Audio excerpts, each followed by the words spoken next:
Bernard, it's absolutely great to have you in the studio today. Thank you so much for taking time to join myself and Nick. Yeah, delighted to be here. Thanks for the invite. A nice LinkedIn message to get after Pendulum, and 2 weeks later we're sitting down to have a coffee and a chat. Well, it's funny because I kind of did a little bit of exploring after I'd heard you. I thought your delivery was just fantastic. What really, I suppose, struck me was your ability to kind of tell a story. And then I looked up and I was like, okay, this guy, we've got one thing in common. We both medical repped at one stage. Yeah. I would say your career is a lot more impressive than mine. But more varied maybe, but I did a year. It was funny. I came back from Sale Sharks to play rugby in Ireland for Leinster and Munster, and I failed a medical with the RFU.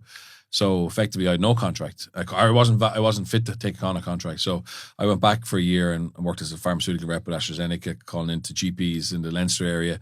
And then at the end of that year, I proved I was fit again and got back into professional rugby. So I didn't even realise it was because I worked with AstraZeneca as well. Yeah, AstraZeneca.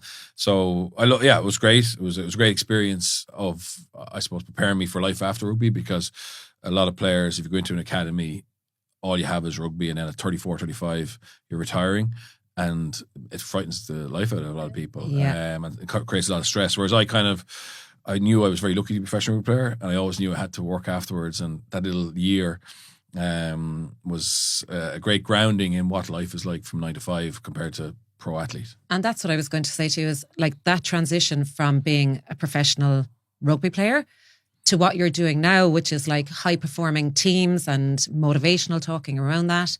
How did you make that transition?